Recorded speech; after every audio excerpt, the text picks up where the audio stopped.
He said, she's better than you. 3 years later, he saw the child with his eyes. He didn't mean to say it the way it came out. It wasn't planned, thought through, or even rooted in truth. But sometimes the words spoken in fear or pride land with the sharpest edge. Matthew stood near the floor-to-ceiling windows of his penthouse office, city lights stretching endlessly behind him like a kingdom he believed he controlled. Everything about him looked composed, dark hair perfectly styled, posture straight, expression unreadable. He had trained himself to look unshakable. But the moment those 4 words left his mouth, something trembled deep inside, something small, buried, and frightened. "She's better than you," he said. He didn't raise his voice. He didn't even look at her when he said it. It was spoken almost softly, as if softness could make cruelty more tolerable. But the quietness of the words made them hit harder. Leah felt the world tilt for a moment. Her fingers tightened around the small cardboard box she was holding. Inside it were the last pieces of the life she had shared with him, a sweater from a weekend trip upstate, a book she always read before bed, a framed picture where they were laughing at something silly no one else would understand. She hadn't come to fight. She hadn't even come to ask him to change his mind. She had come to leave with dignity. But the sentence was a bruise that would not fade quickly. She lifted her eyes to him. Not with anger. Not with desperation. Just quiet understanding. There was always something gentle in her gaze, something that made people feel like they were seen. Yet now it felt like looking at him through a closing door.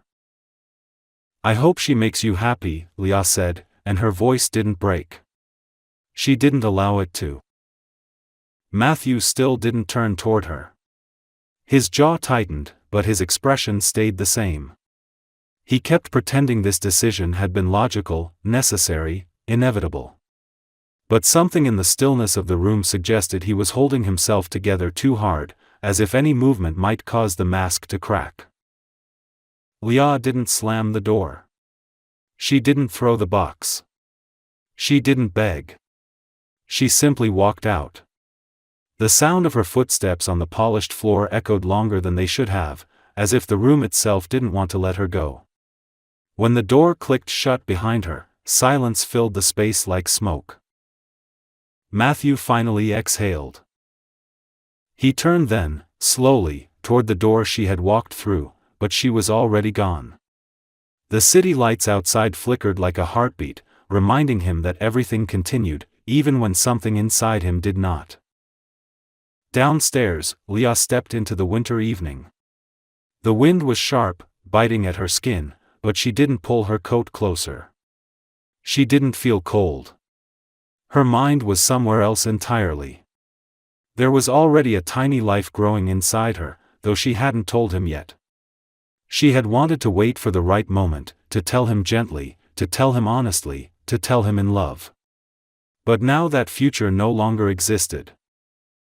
She walked toward the street, holding the small box against her chest, and whispered to the life inside her, "It's just us now." She didn't cry. She didn't allow herself to. Not yet.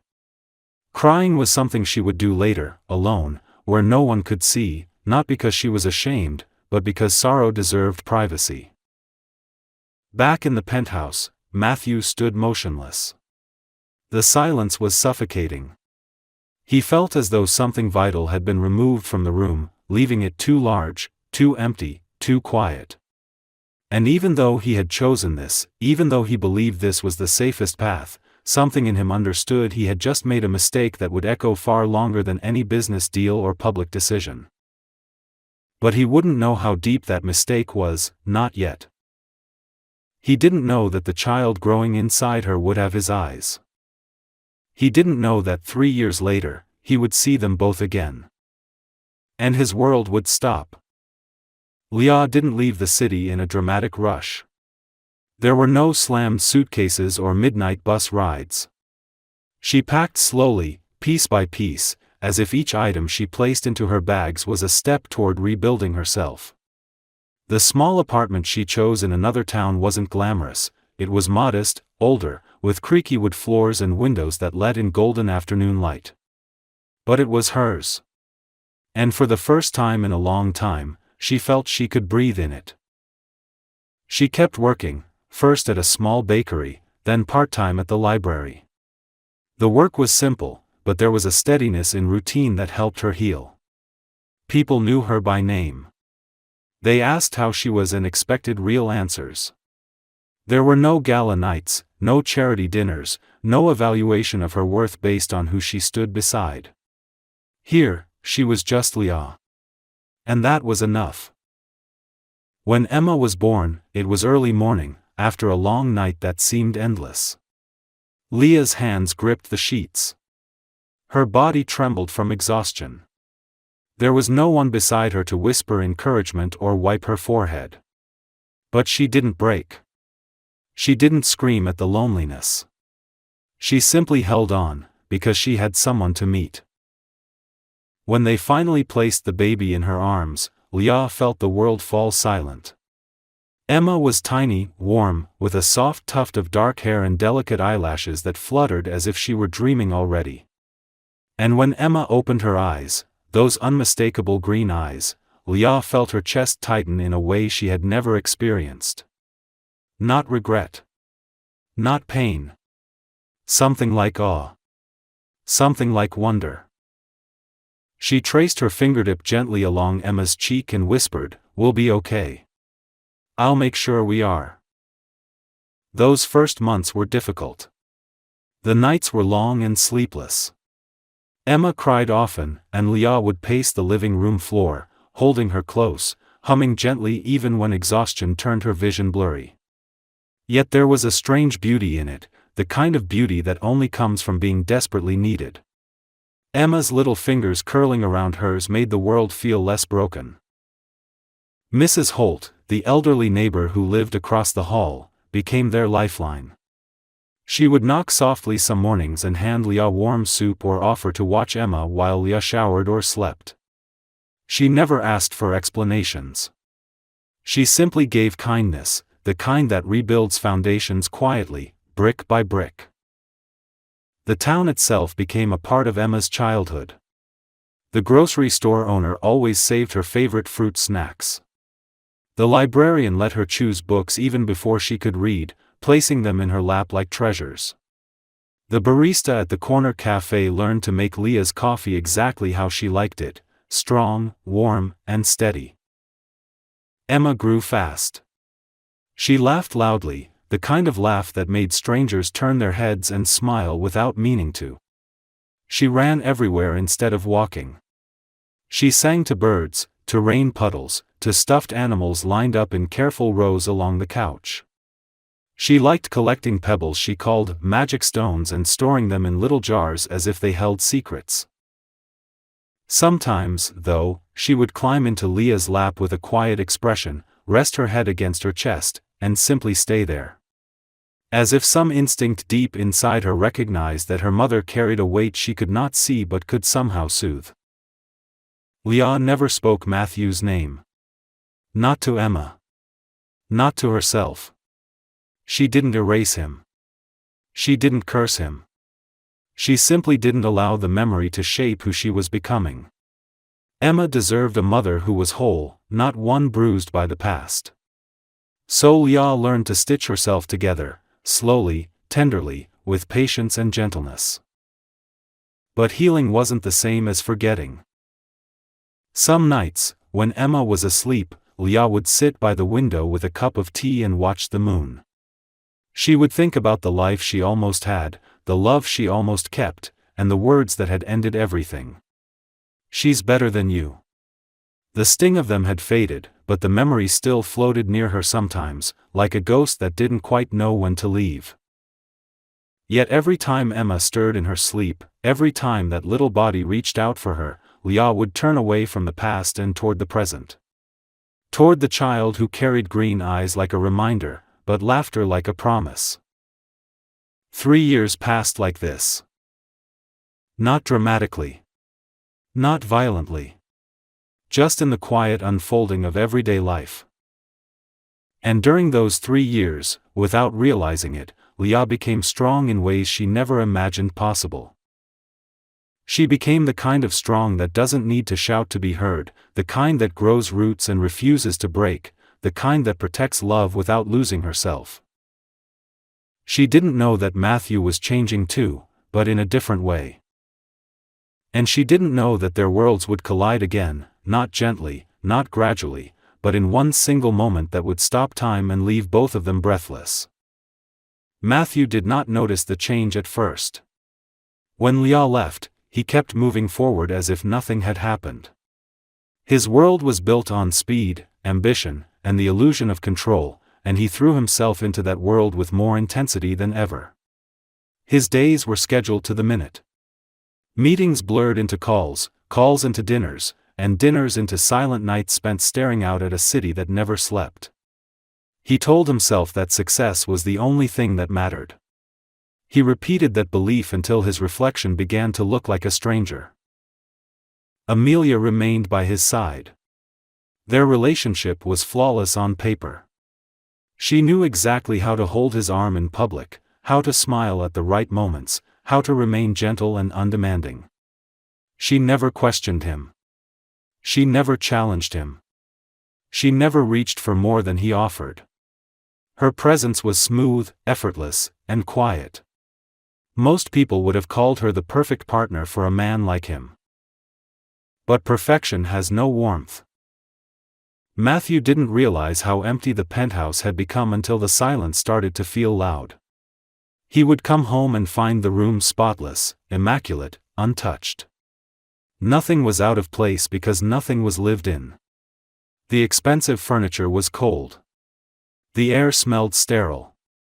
He would walk through the space and hear his footsteps echo. And sometimes he remembered another sound, soft laughter, someone humming while cooking, a voice asking, "How was your day?" He remembered the warmth of hands holding his. He remembered the quiet security of being seen. He tried to push those memories away. The mind, however, does not obey the will when the heart is involved. There were nights when he stood in the kitchen without turning on the lights, staring at the spot where Leah used to sit on the counter with her knees pulled up to her chest, smiling at him while telling stories about her childhood. He would close his eyes and still see her there. But when he opened them, nothing. Just emptiness.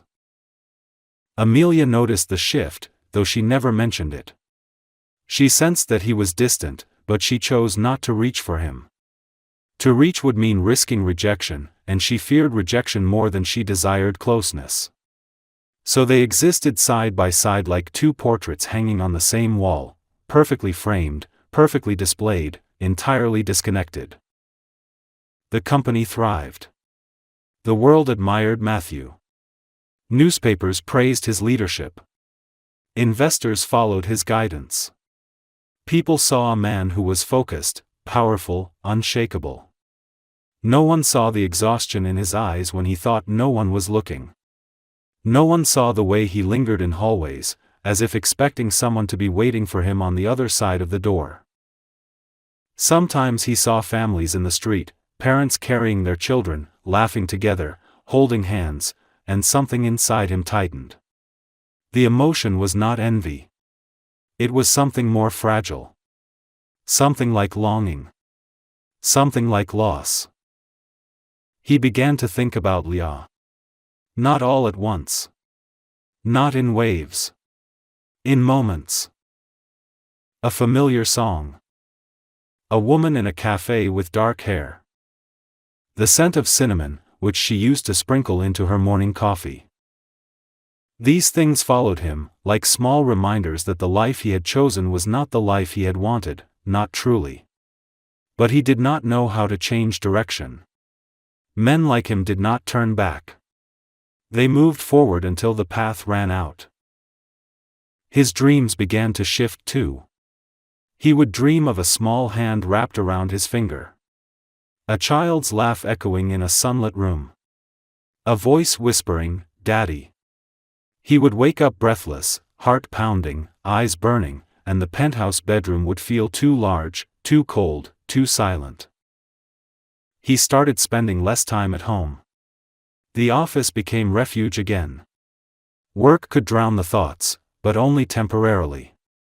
Every time the distractions faded, the ache returned. Eventually, Amelia asked him once, very softly, "Are you happy?" He didn't answer. She didn't ask again. And still, he believed time would dull everything. But time does not erase. It collects. 3 years passed. 3 years of success without joy. 3 years of silence where love once lived. And then, in a hotel lobby, surrounded by strangers and noise and bright artificial light, he saw Leah holding a little girl. And in that instant, everything he had buried rose to the surface and broke him open. The world didn't just stop. It shattered. It rearranged itself. Because he didn't just see Leah. He saw the child. His child. With his eyes. And the life he lost, no, the life he threw away, was standing right in front of him. The hotel lobby was warm and loud with the hum of travelers, clinking glasses, rolling suitcases, and polished shoes on marble floors. It was the kind of place where everything looked expensive and nothing felt personal.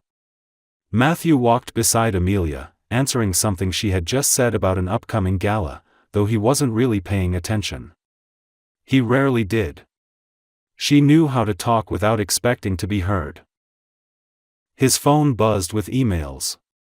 His assistant sent documents that needed signatures.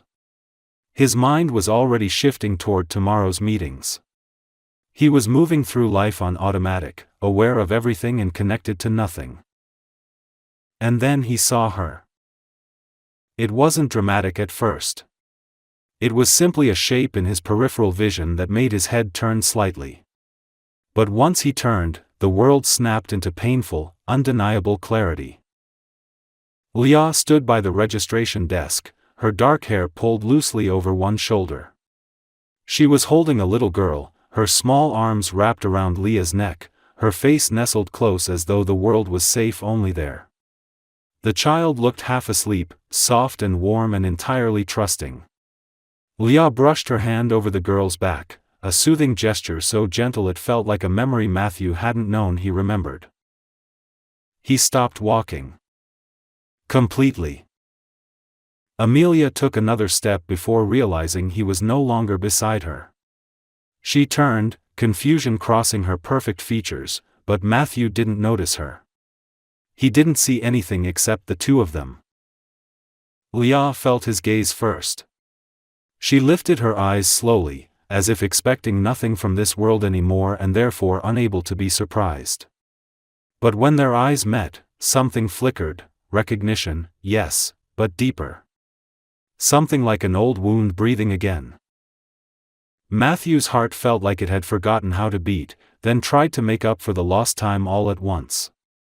His chest tightened, his breath caught, and his vision tunneled until everything except her and the child faded. The child. The little girl stirred and lifted her head. Her hair was the same shade of dark brown as his. Her delicate features seemed soft and familiar. But it was her eyes, those unmistakable, deep green eyes, that hit him with the force of something he had never prepared for. He didn't need to ask. He didn't need to think. His soul already knew. His voice left him before he could decide what to say. Leah. There was no accusation in the way she looked at him. No bitterness. Just history. Long, quiet, heavy history. She adjusted the child in her arms, her movements calm and steady, as if she had learned to be her own anchor. "Emma," Leah said gently, "say hello." The girl blinked up at him. Her expression was open, curious, unguarded. She had no idea who he was. She only saw a stranger watching her with eyes full of something she didn't understand. "Hi," Emma said, her voice small and bright. Matthew almost fell to his knees. The sound hit him harder than any shouted argument, any plea, any apology he had rehearsed in the quiet corners of his mind without ever admitting to it. Amelia finally stepped forward, her voice tight, uncertain. "Matthew? Who is?" But he didn't glance at her. Didn't acknowledge her. She faded like background noise. His eyes were on Emma. His daughter. The daughter he had never held. Never named. Never protected. Never loved. Not because she wasn't wanted, he realized that now with painful, brutal clarity, but because he had been too afraid to let himself need something real. His voice cracked when he spoke again. "She's mine." Leah didn't flinch. She didn't defend herself. She didn't justify or apologize. "Yes," she said simply. "She is." The lobby seemed to exhale a hush around them. Conversations blurred, footsteps softened, the world dimmed into something small and intimate. Amelia stepped back, not dramatically, not with tears, just with a quiet understanding that did not require explanation. She saw something between them she knew she never had and never could. Matthew took a single step toward them, but stopped, as though afraid of scaring the moment away. Leah's voice was steady. "She doesn't know yet. I didn't want her to grow up with something broken." He swallowed hard, tears burning in his chest instead of his eyes. "Leah. She shook her head. Not to silence him. To give him time.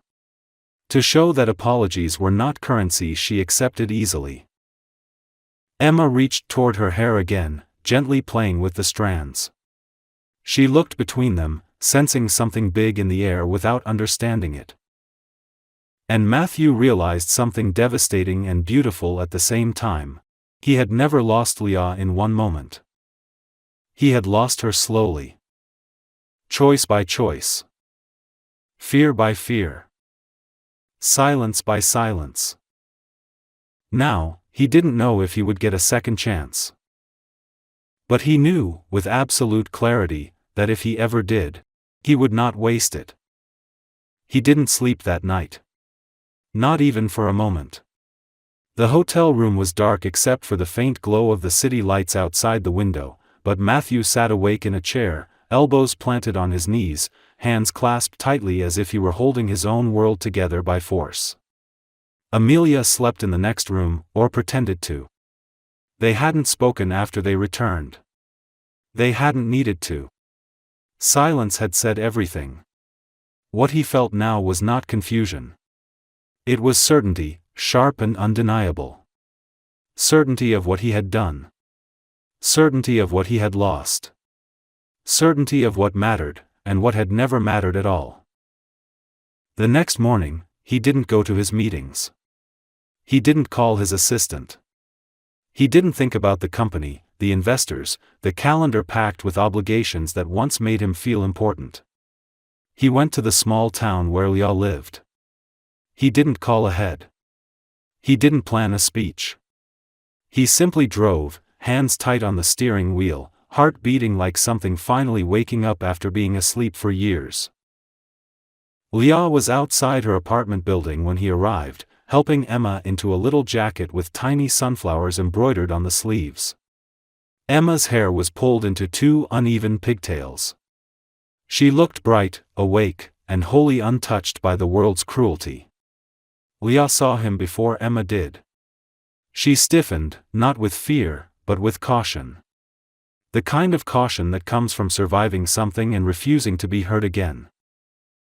Matthew approached slowly. He didn't try to force a smile. He didn't try to pretend familiarity. He knelt beside Emma, lowering himself not just physically, but emotionally, to the level of the small girl looking back at him with curious green eyes. "Hi," he said softly, the same way she had said it to him the night before. Emma's face lit with recognition, not of him, not yet, but of the sound of kindness. She took a step closer, tilting her head. "Do you like pancakes?" she asked with the seriousness of someone asking a question that determined the fate of the universe. A breath of nearly laughter escaped him. "Yeah," he said. "Yeah, I do." Emma nodded solemnly, satisfied. Leah watched. She didn't intervene. She didn't soften. She didn't make this moment easier or more difficult. She simply observed, letting the truth unfold at its own pace. Matthew stood then, turning to her. His voice was painfully steady. "She should have known me. She should have had me. That is my fault. I don't expect forgiveness for it. I don't expect trust. But I am asking for a chance to be here. To learn her. To not lose her the way I lost you." Leah held his gaze. She didn't look away.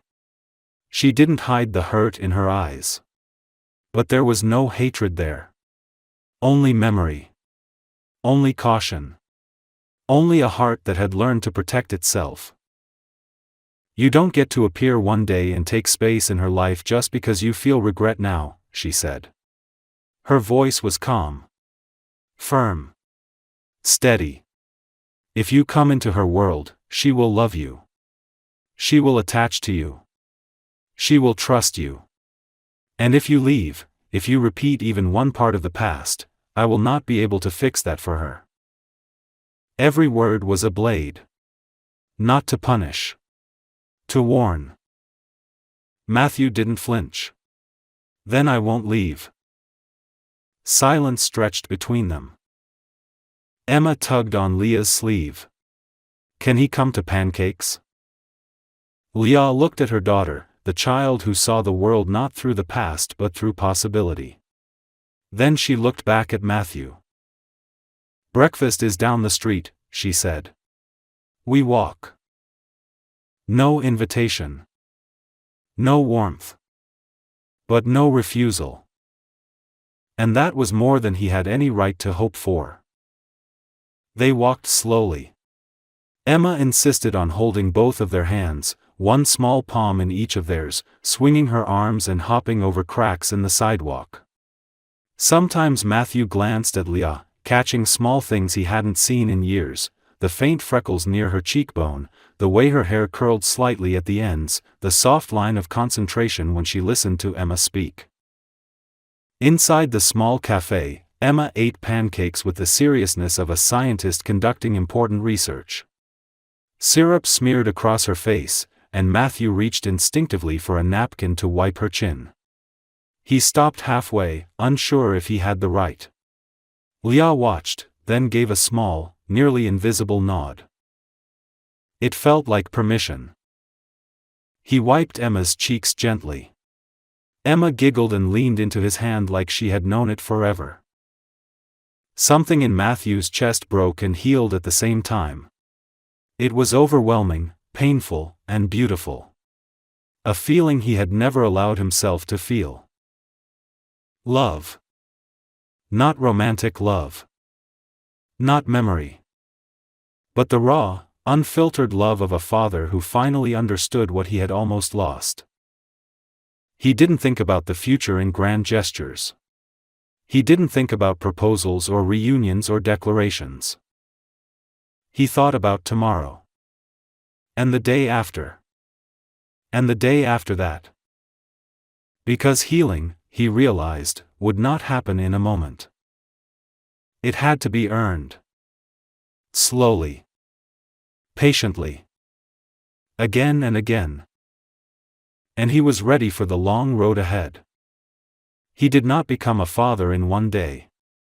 He became one in the quiet, ordinary moments that layered themselves slowly, one atop another, like pages forming a book. He began by showing up.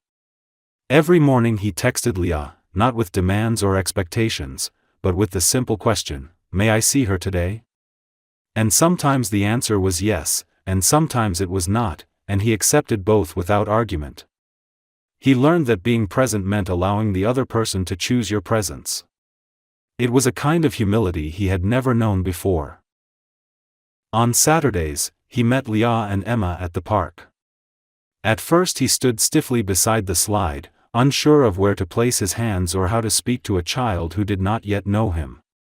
But Emma made it easy, in that unguarded way only children possess. She grabbed his hand and dragged him toward the swings. She handed him leaves as if they were jewels and expected him to admire them, and he did. She climbed and jumped and laughed with her entire body, and he learned to laugh with his. She had no memory of the years he had missed. She had no resentment. She only saw him as someone who smiled back at her, who listened, who cared. And that innocence both healed him and broke him a little more each day. Leah watched. She did not interfere. She did not rush. She did not soften. The trust between them was not rebuilt with words, but with consistency. She watched how he tied Emma's shoes when they came undone, fumbling the knot the first few times and laughing at himself when Emma corrected him. She watched how he carried her when she got tired, never once shifting her weight impatiently. She watched how his eyes softened when Emma looked up at him. It was not the softness of guilt. It was the softness of love. There were moments when the past knocked on the door between them, uninvited. One afternoon, rain pressed against the windows of Leah's apartment, and Emma lay on the floor coloring while the two adults sat nearby, drinking tea. The room was quiet except for the sound of Emma humming to herself. Matthew looked down at his hands, clasped loosely around the warm mug, and said, "I was afraid. Back then. I thought love was something that could break me." He didn't look up when he said it, as if the words themselves were heavy enough. Leah didn't interrupt. She didn't let him off the hook either. "Fear doesn't excuse what you did," she said softly. "I know." His voice was low, steady. "I'm not saying it to erase anything. I'm saying it so you understand that I know why I lost you. And I know I don't deserve anything from you now. Not forgiveness. Not another chance. I know. But I want to try to deserve to be in her life. Even if that's all I ever get." The rain continued to fall. Emma looked up then, her cheeks flushed pink from concentration. She crawled into his lap, curling against his chest as if she had belonged there all her life. Matthew froze, not because he didn't want it, but because the moment felt too sacred to disturb. His hand rose slowly, gently, to rest on her back. Leah looked at them, and something inside her shifted. Not forgiveness. Not resolution. But a release. The realization that her heart no longer trembled at the memory of leaving him. The past was still there, but it no longer owned her. As weeks passed, their lives began to form a rhythm. Matthew joined them at the library, helping Emma choose picture books and reading them aloud with a voice that warmed the room. They walked by the riverbank where Emma liked to throw pebbles into the water and declare she was making ripples into the future. They ate simple dinners at Leah's kitchen table, where everything was small and imperfect and real. Emma started reaching for his hand without invitation. She began drawing him into her crayon worlds, pictures of stick figures holding hands under bright yellow suns. She said "Mama" the way she always had. And one night, while Matthew tucked her blanket around her after a long day, she whispered sleepily, "Daddy," as if the word had always belonged to him. His breath caught. He didn't correct her. He didn't look to see if Leah had heard. He simply sat there, head bowed, and let the word settle into him like light entering a dark room. And Leah, standing in the doorway, did not stop the word. She did not freeze. She did not flinch. She simply watched, quietly, as Emma curled deeper into sleep and Matthew lowered his head into his hands. Because love, she realized then, was not something you chase or force or hold by fear. It was something you earn. And he was earning it. Day by day. Moment by moment. Not for her. For their daughter. And maybe, just maybe, one day for her too. Time softened the sharp edges between them, not by erasing what had happened, but by layering new memories over the old ones. But there were still days when the past rose between them like a wall. Days when Matthew hesitated before knocking on Leah's door, when Leah glanced away too quickly, when silence stretched a little too long. Healing is never linear.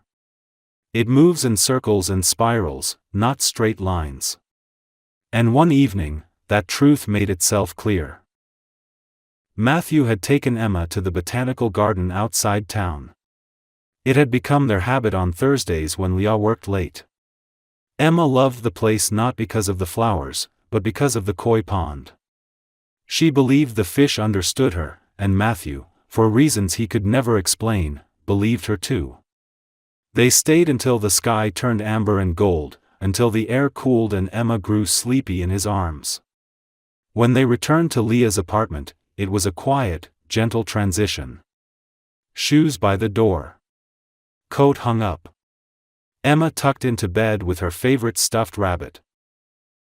But when Matthew came back into the kitchen, Leah looked different. She wasn't angry. She wasn't cold. She was holding a small envelope, a letter that had been slid under her door while they were gone. He saw his own company's logo stamped neatly in the corner. And suddenly the room felt smaller. "What is that?" he asked, though he already knew. "Your assistant delivered it," Leah replied, placing the letter on the table. Her tone was controlled, but he could hear the tremor beneath: fear, disappointment, something harder to name.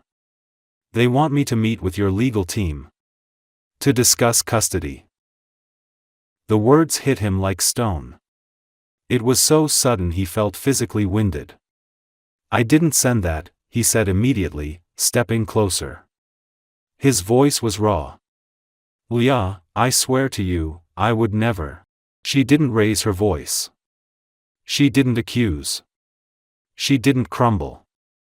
She simply looked at him the way she had the day she walked out of his life, clear-eyed, steady, unwilling to break for him again. "Matthew," she said, quiet but unshakable, "I cannot let her be hurt. I cannot let her be used. I cannot allow promises to become temporary again." His hands curled into fists, not in anger at her, but at himself, at the version of himself who would have done exactly this 3 years ago, without hesitation, without thought, without remorse. The version he had been when he told her someone else was better. When he believed power was protection and love was weakness. "That is not who I am now," he said, but the words were unfamiliar in his own mouth because he was afraid they weren't true enough, not yet. Leah didn't look away. "Then prove it." The silence between them was long and heavy. In the next room, Emma's soft breathing was the only sound. Matthew sat slowly at the table, elbows on his knees, head lowered. For a long moment, he didn't speak. Then he looked up. "I will fire every lawyer involved," he said. "I will cancel every document. I will put in writing that I will never seek custody unless you choose it. I will legally bind myself to the promise I am making to you now: I will never take her from you. I will never take anything from you again." Leah's breath caught, not because she doubted him, but because she knew the weight of what he was offering. A man like Matthew did not surrender control lightly. He was offering vulnerability. He was offering the opposite of power. "Why?" she asked, so quietly he almost missed it. And his answer came without hesitation. "Because I don't want to win," he said. "I want to stay." The room felt different after that, as if something that had been frozen finally began to thaw. Leah slowly sat across from him, not close enough to touch, but close enough to see him clearly. "You hurt me," she said. "You broke me in ways you didn't see." "I know," he replied, voice steady and low. "I'm not asking you to forget. I'm asking to be allowed to try to be someone she can be proud of. Someone you don't have to protect her from." Leah didn't speak right away. She looked down at her hands folded on the table, thin fingers intertwined, pale in the warm kitchen light. And when she did speak, her voice was softer than before, but not weaker. "You're becoming that," she said. It wasn't forgiveness. It wasn't promise. It was acknowledgement. And that mattered more. Matthew exhaled, not in relief, but in recognition of how far there still was to go, and how deeply he wanted to walk every step of that distance. They sat together in silence. Not the old silence of distance, but a new silence, one that had room for both of them to exist without building walls. In the next room, Emma dreamed. They stayed at the table until the night grew late. And for the first time since the day they broke, the future felt possible. The seasons shifted, though neither of them could say exactly when the change truly began. Perhaps it was the day Emma climbed onto Matthew's shoulders in the park and trusted him without question. Perhaps it was the evening Leah came home exhausted from work and found Matthew already in the kitchen, sleeves rolled up, stirring pasta sauce while Emma danced to music that crackled softly from the radio. Or perhaps the real turning point came in moments so small they were nearly invisible, the shared glances that no longer carried hesitation, the comfortable silences that didn't feel empty, the laughter that returned slowly, like sunlight warming frostbitten ground. Emma grew more confident with Matthew in her life.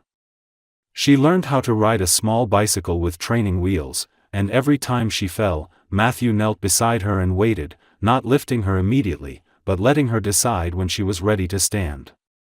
Leah watched from a distance sometimes, hands tucked into her coat pockets, realizing that this was not the same man she had left years ago. Life had carved him into someone gentler, someone grounded. The sharpness that once lived in him had softened into depth. But the real test came quietly. One snowy evening in early winter, Emma spiked a fever. It came quickly, unexpectedly. Her small body shook with chills, and her cheeks flushed too red. Leah held her, whispering soothing nonsense words while fear pressed against her ribs. Emma's breaths came too fast. Leah fumbled with her coat, trying to wrap Emma in blankets, trying to think, trying not to panic. Matthew arrived not because she called him, but because he had been on his way already. He knocked once, stepped inside, and saw everything in an instant. There was no hesitation. He crossed the room and took Emma gently into his arms.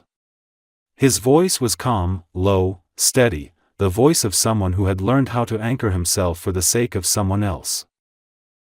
"We're taking her to the clinic," he said. "I'll drive." Leah didn't argue. Not this time. Not about control. Not about trust. She simply followed. In the car, Emma lay in Matthew's lap while Leah drove. The roles reversed without discussion because instinct guided them now, not pride. Matthew murmured softly to Emma, his fingers brushing her damp hair away from her forehead. "I've got you," he whispered. "You're okay. I'm right here." Something about those words pulled tears from Leah's eyes before she could stop them. She kept her gaze on the road, but the world blurred. For the first time, she understood, fully, deeply, that he was not going anywhere. At the clinic, the fever broke after treatment. They waited in a small room while Emma slept curled against Matthew's chest, his arms protective and tender around her. Leah sat beside them, her hand resting on Emma's foot, the three of them forming a circle of warmth in a cold world. It was then, while quiet filled the room, while their daughter slept peacefully, while the past and present lay side by side, that Matthew lifted his gaze to Leah. "She saved me," he said, his voice barely above a whisper. "Not just now. Those 3 years.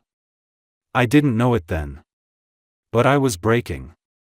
She made me human again." Leah looked at him, exhaustion and emotion blending into something raw. "You had to choose to change," she replied.